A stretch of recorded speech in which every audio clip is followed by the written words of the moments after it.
It was the first Miami Grand Prix. The stars were out and about, with celebrities, sporting royalty, and legends from F1 itself in attendance at the inaugural race at the Miami International Autodrome.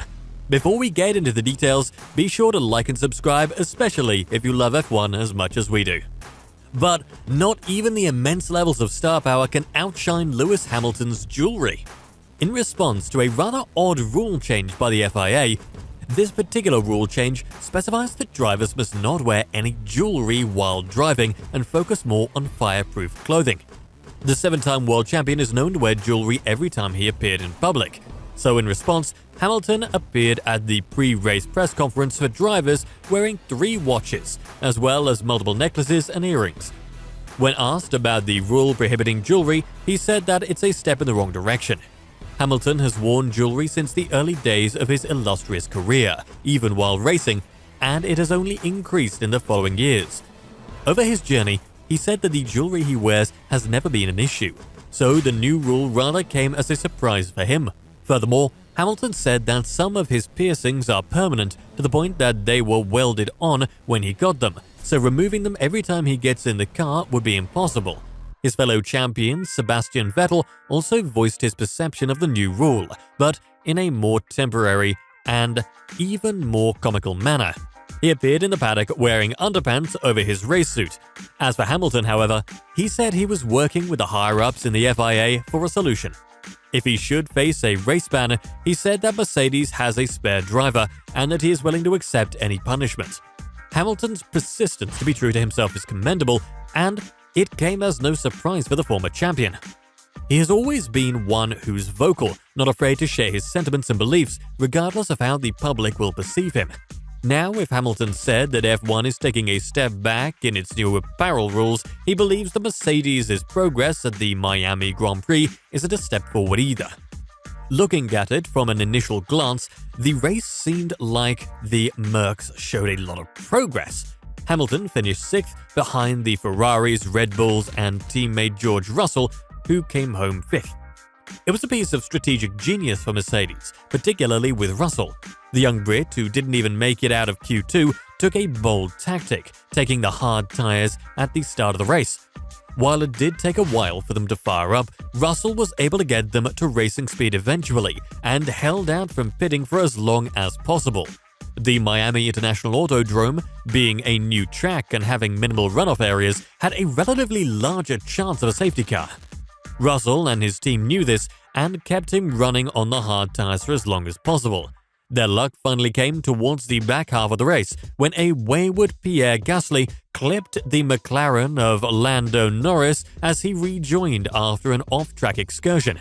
Both drivers retired, and the safety car was deployed to give marshals time to clear Norris's stricken McLaren.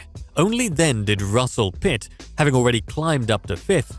The cheap pit stop meant that Russell kept track position and was eventually able to pass Hamilton, who was running on old hards, to reclaim 6th. A late blunder by Valtteri Bottas in the dying moments of the race allowed both Mercedes through, and that's how the race ended for them. Bottas, who had driven a fantastic race as the best of the rest. Russell's 5th place finish meant that he continues his run of being the only remaining driver to finish in the top 5 in every race this season. For Hamilton, it was a good return after a disappointing showing at the Emilia-Romagna Grand Prix 2 weeks ago, where he spent almost the entire second half of the race stuck behind Gasly and the Williams of Alex Albon and finished out of the points. It would seem that the drivers should be happy with this result, but they aren't. Hamilton, who finished the race where he started in 6th, didn't enjoy how his race turned out. The broadcast captured an exchange between him and longtime race engineer Peter Bono Bonington, in which he complained about sustaining damage. It was then shown that he had a small collision with longtime rival Fernando Alonso in the opening laps. The collision, Hamilton said on the radio, caused some damage. Bono then responded that there was no damage on the trackside data Mercedes were receiving. The Mercedes ace then proceeded to race without any complaints. However, Hamilton reiterated that the car did sustain damage after the contact with Alonso, stating that the car didn't feel the same as it did before. Also, Hamilton didn't have the same luck as Russell with the safety car, saying that he didn't have any idea where everyone was.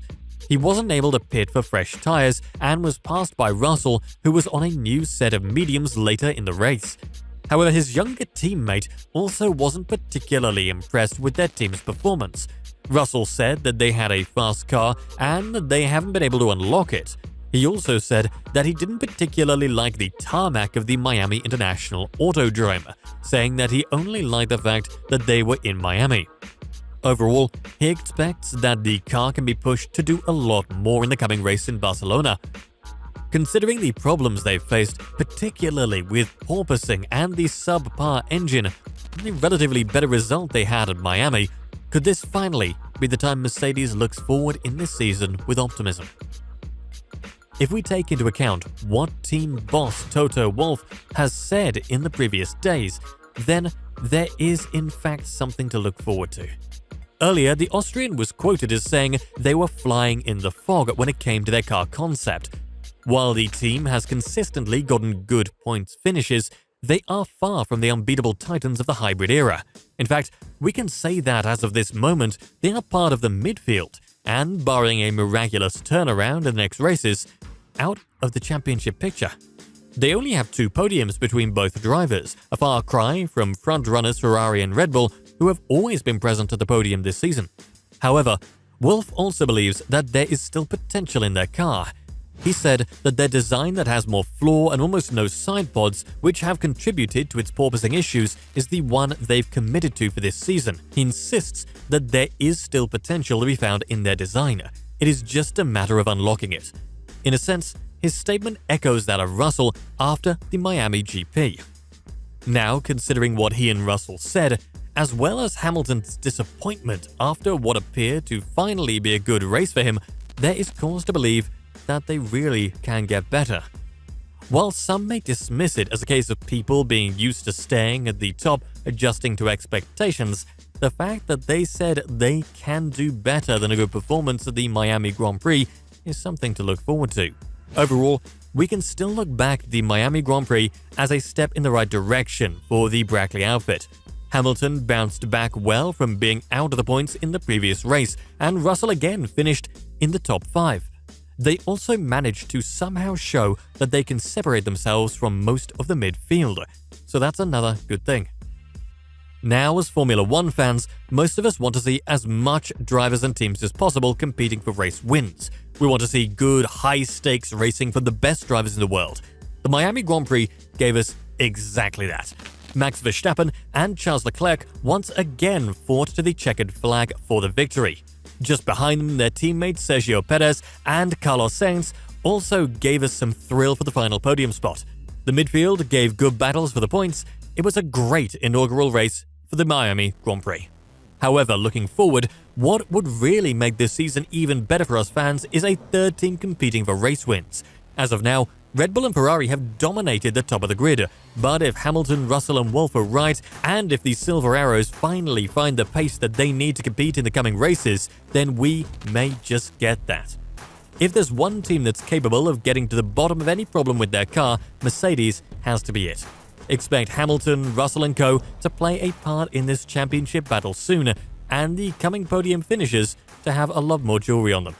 So if you're enjoying the content, please consider liking and maybe even subscribing. Bye-bye.